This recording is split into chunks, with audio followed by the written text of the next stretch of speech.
All we got is us look down the bench like it's championship or bust. Next man up. All we got is us look down the bench like it's championship or bust. Next man up. What is up, basketball fans? Welcome to Bucket4Bucket podcast. I am your host, Rem.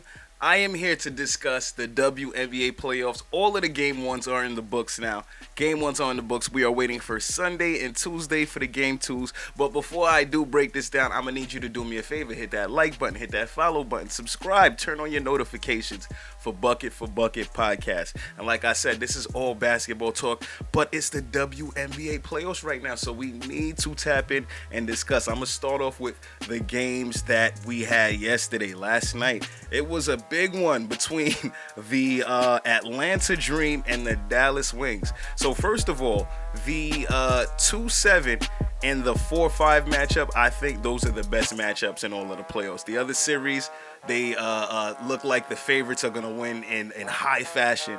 I don't believe those other two teams can contest. But yesterday, that Atlanta really had us thinking that they had Dallas against the wall and they could really beat them. So I do think that this series can possibly go to 3 games.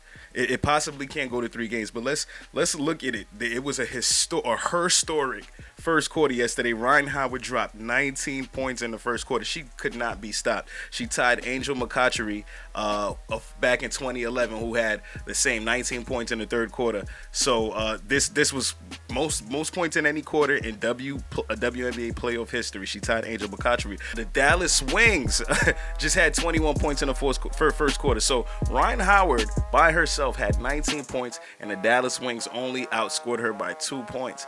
But you would have thought that the game was done. The Atlanta Dream was up by as much as 20 points in that second quarter, but something hit Arike, something just hit the squad, something hit Seitu, and they got it busy. So the top performers of this game, Atlanta, first of all, it was day and night in the second half. They ended up losing the game 94-82, and the top performers of the game, obviously Ryan Howard. She had 36 points, 4 rebounds, and 2 assists. I think Ryan Howard also knocked down around 7 to 8 threes. She had it going, but Seitu Sabally, the most improved player, the comeback, not comeback player, but the most improved player, she dropped 32 points, 5 rebounds, and 4 assists.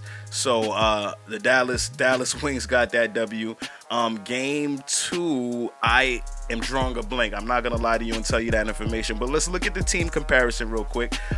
It's really the 3-ball. The 3-ball was you would have thought Atlanta won this game. They hit 13 threes. They were 13 of 27. Dallas only hit 7 threes. But as I always say, rebounding is going to tell you who's going to win the game a lot. And they out-rebounded the Atlanta Dream by 12 rebounds, 32-44. So if you get rebounds, you get all those second chance opportunities, it's a highly likelihood that you're going to end up with more points on the board. And that's exactly what the Dallas Wings did. So they are now leading that series 1-0. Really quick, because if you check us on New York Liberty Fan TV, we gave you the whole breakdown of the Liberty game yesterday, so this one will be brief. The Liberty win, and they defeat the Washington Mystics 90-75. The player of the game, hands down, is Sabrina Ionescu with 29 points. She hit 7 threes. 7 threes. Yes, I said it right. That is a franchise high.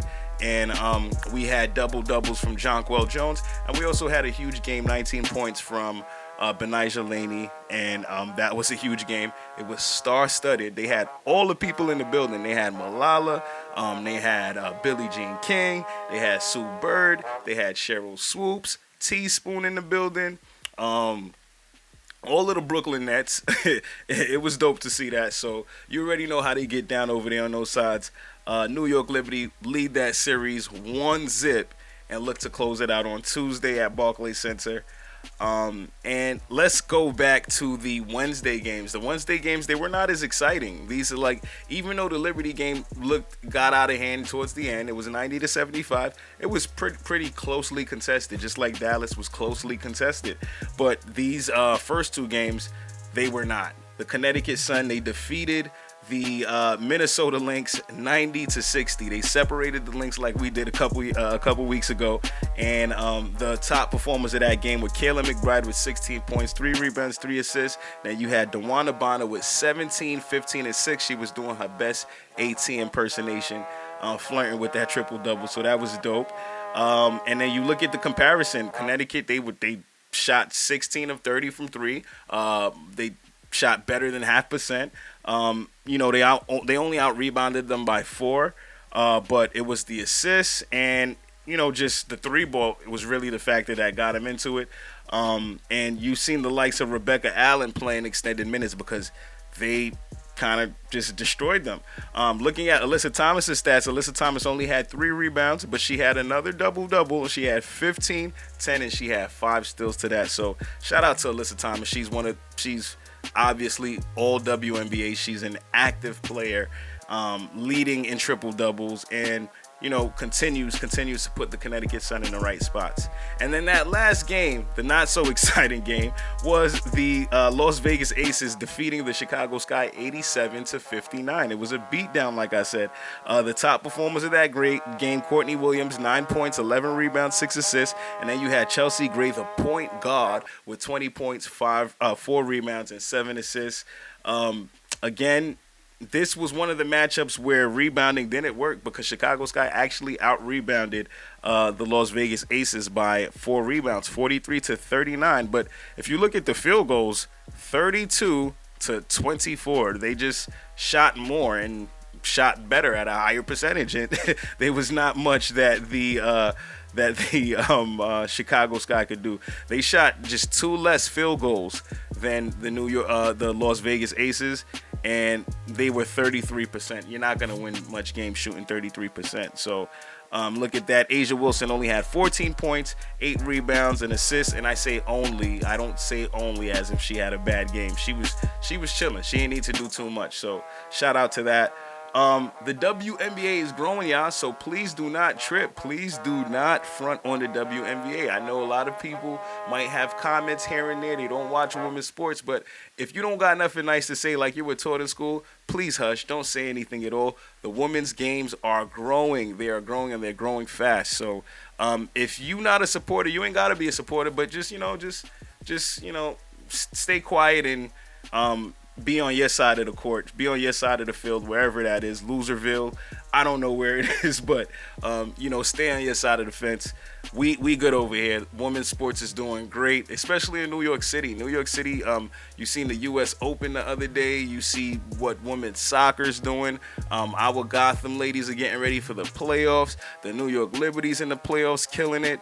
We got the New York Football Wolves. I bet you I didn't even know we had a professional tackle football team in New York. The New York Football Wolves, the back-to-back champions, 9-0 this season, undefeated season, and they have been champs back-to-back, and they play professional tackle football. Check them out. So just letting y'all know, women's sports is really holding it down. So that's exactly why here on Bucket4Bucket podcast, when we kick it off, yes, we talk NBA, but we going to start off with the WNBA because not only ladies first, we practice chivalry here on Bucket4Bucket podcast, but at the end of the day, the ladies are really and truly holding it down and embodying everything that we are seeing in sports. And I don't even want to just shout out the women in sports. I want to shout out the women covering sports. I want to shout out all of the women covering sports because they're doing a phenomenal job. And they're also inspirations of myself to see them talk in the game. And they just bring this certain pizzazz, this energy.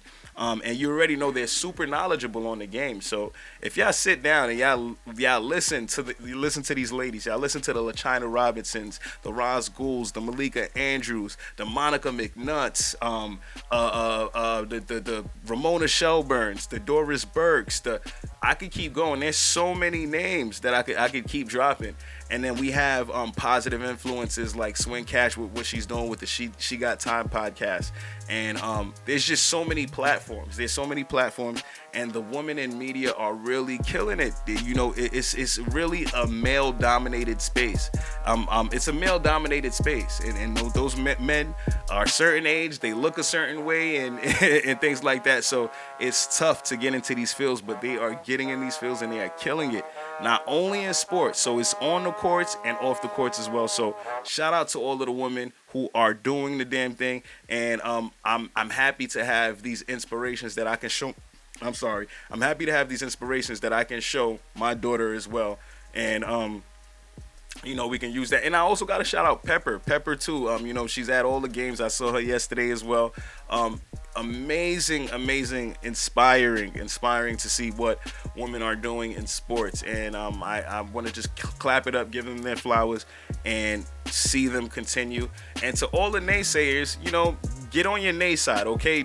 We don't care about your opinion. We don't care what you think about women's sports. We don't even care what you think about sports in general, because if you really separate the two and you're not paying attention to one, but you're paying attention to, are you really paying attention? Are you really paying attention? There's people on Twitter fixing their face up to say the Knicks might be the best team in New York and not acknowledge the New York Liberty. That is crazy talk. That is crazy. So if you say stuff like that, it's clear that you do not have a grip on the game. You're not keeping up with sports. You don't know what's going on. So just hush. Don't even say anything. If you don't got nothing nice to say, don't say it. It's that simple. But that's all I got for y'all for the WNBA right now. I just wanted to talk my talk, but real quick, let's talk about the NBA real quick, because there was some stuff that went on this week. The new NBA resting rule. So I want to just say RIP to the end of an era for Kawhi and Paul George. An end of an era to the Clippers, because you can no longer rest two stars. And the NBA has defined its definition of an all-star: someone who's made the all-star or all-NBA team in any of the 3 previous seasons. So teams with multiple all-stars include the Celtics, the Sixers, the Warriors, the Lakers, the Suns, the Kings, the Grizzlies, the Bulls, the Cavs, the Bucks, the Hawks, the Heat, the Timberwolves, the Mavericks, and let's not forget the Clippers. Yes, so I don't know what they're going to do. It's the end of an era. I'm starting to take bets. Tell me who gets the first fine and how many fines do they get. Do you got the over or the under on the Clippers fines? 5 fines for resting players. I'm taking the over. Tell me what y'all think. The NBA made this rule. All it means is that the Clippers are going to be coming out of pocket a lot more. That's what I think, in my humble opinion. But let's see. LeBron James meets the criteria for the NBA for them to rest. So the stars who are 35 years old by the season opener, or who have tallied up 34,000 regular season minutes, or a total of 11,000 combined regular season and playoff games, will receive prior load management approval. Congratulations, LeBron James. You got your approval. So that's dope. A quick bucket. This is a sight for seeing. I was on Twitter the other day and I seen Ben Simmons was working on his 3-pointer. He's working on his game as he should, and he's always fooling people in the offseason and showing us all of these tapes of things he could do, and he doesn't do them in the regular season. But Rajon Rondo is helping Ben Simmons work on his 3-point shot. You're in New York City. There's so many people out there. I would not think that you are going to call Rajon Rondo to help you with your 3-point shot. Rajon Rondo, towards the latter end of his career, he got better with that shot, but I am not calling no effing Rajon Rondo to help me with my 3-ball. You are in New York City. JJ Redick is right up the block. I was just in Nike Soho, right by JJ Redick as he was taping. Call JJ Redick so he can help you shoot. Or go on Instagram and call Lethal Shooter. Call up anybody in the world, but to call up Ray, you can call me up. I will help you out. But Rajon Rondo, seriously, there's so much other things I will call Rajon Rondo for, and it is not to help me learn how to shoot a 3-point shot. But if I see Ben Simmons hit 5 threes this season, I will give Rondo all the credit in the world, and I'll shut up from there. So that's all I have to say. That's all I have to say on that. Real quick, I don't want to talk on this too long because I'm livid with it and I don't want to say anything crazy, but this Kevin Porter Jr. situation is out of hand. It's completely out of hand. I don't like the silence I'm hearing. I don't like everything I'm seeing. There was so much. We seen the Noah Lyles comments the other day, and all the NBA players chimed in and everything like that, and nobody has said anything about the Kevin Porter situation. I don't know. I know that we get at NBA players for that, but at the end of the day, this was, just a situation. Maybe they don't want to be in each other's business. I don't know, but in any case of domestic violence, you just don't do that. The reports of a cracked vertebrae neck and a bloodied up, running out of hotel rooms. That sounds disgusting, man. That sounds completely disgusting. And I'm even more disgusted by the Rockets trying to work out trade and get compensation. I'm disgusted by the Rockets trying to get compensation off this guy, and I'm also disgusted by the teams that are possibly even taking a look at it, because it's like, yo, what are your values, bro? Like, what do you value?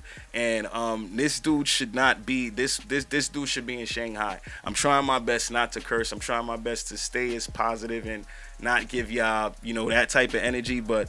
I'm a man. I'm a man who has a daughter. I'm a man who has 4 older sisters. So when I see stuff like this against women, I'm livid towards it. And what Kevin Porter Jr. did was completely wrong. I don't know the full story. I don't care the full story, but the outcome, the result, is what matters the most. And the Rockets and the NBA are doing a pretty shitty job right now on how they handling this, because I think he should be under the league. Like, he shouldn't even be able to say the words NBA. He has history. Kevin Porter has history, and to me it looks like the Rockets and the organizations have enabled him. The Cleveland Cavaliers have got him out of the way, and they rid of him quickly.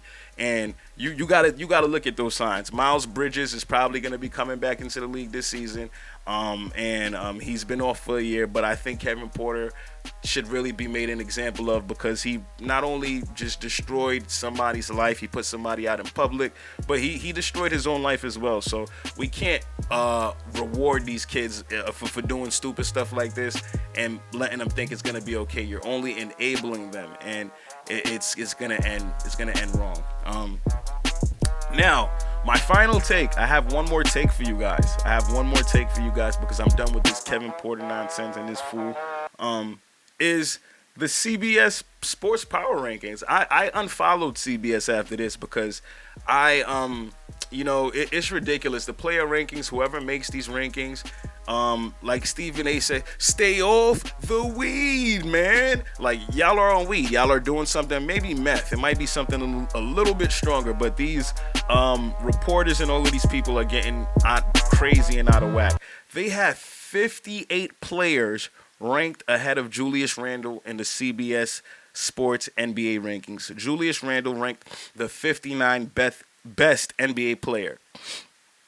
Now, I want to say there's some madness in this. I want to say Julius Randle in his last 3 seasons has been in his last 3 seasons has been all NBA.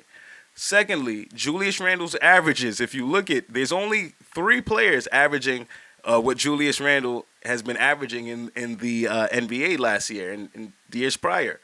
And those players are Nikola Jokic as well as Giannis Antetokounmpo. Those guys were MVP candidates, guys. Okay, you don't want to give Julius Randle an MVP candidate for helping the Knicks get to the 4th seed and the numbers that he puts up and everything else. We're going to just keep saying Jalen Brunson. Who's great?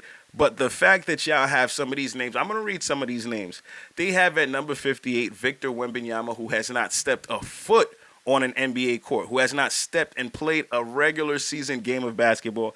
They fixed their faces up to say Victor Wembanyama is better than Julius Randle. They went ahead and they said OG Anunoby at number 57 is better than Julius Randle. Come on. We've been waiting for OG Anunoby for the longest. Y'all are ready to trade 6 picks for OG Anunoby. I ain't see OG Anunoby do a thing yet, but y'all could go on with that. They got Marcus Smart. I love Marcus Smart. Marcus Smart is probably a better leader, but he is not a better player than Julius Randle. Cut it out. Stop it, guys. Please stop it. Please stop. Y'all really put Rudy Gobert over Julius Randle. This is where I like to start to wash my hands. Y'all put Rudy Gobert over Julius Randle, which is nonsense. Y'all put DeJounte Murray over Julius Randle. Pure nonsense. Y'all put Paolo Banchero. Oh, have y'all seen the USA games? Have y'all seen Paolo Banchero's game is literally Julius Randle's game. He has ways to go before he can get as effective as Julius Randle. Y'all look crazy. Y'all put Brook Lopez over Julius Randle. Y'all put unhealthy-ass Kristaps Porzingis over Julius Randle. Okay? I'll take Fred VanVleet. Okay, whatever. Y'all want to put that. Y'all put Wagner. I don't know if it's Mo or France. I don't care what Wagner y'all put, but y'all put that over Julius Randle. Y'all are bugging out. Y'all put Cade Cunningham at 45 over Julius Randle. Y'all put Desmond Bain number 42. I'm done. CBS Sports has no credibility, guys.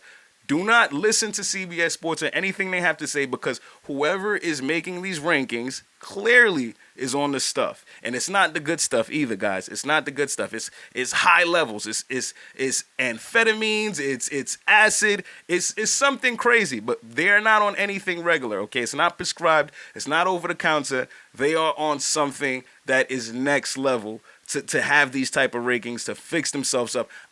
I'm almost certain. At this point, I'm like, y'all are doing this on purpose so y'all can get us to talk. So y'all got me. Y'all got me with the clickbait. Please put out the real numbers ASAP, all right? Because we done with y'all. But I'm done ranting about the player rankings.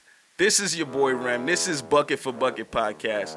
I appreciate y'all. I will be back to talk some more WNBA coming up soon, and we will discuss the latest news that we've seen in the NBA. But again, it's your boy Rem. Peace. All we got is us look down the bench like it's championship or bust. Next man up. All we got is us look down the bench like it's championship or bust. Next man up. Yeah, the strong survive, the will to rise. Get rich or die. I kill for mine. Look in my eyes. Get out the lane. You see the drive. If this a game of thrones for throne, that make me catch a bone. I'm cold. My name is Stone. Born winner. Now all you gotta do is trust. Look at the bench. Yo, the championship a must. We like next man up. Yo, they ain't training hard as me. Those 2 a days I hardly sleep. Suicides me 3 a week, but it's just me because they sleep. Roll 2 and P. I'm cyphering like it's 2 of me.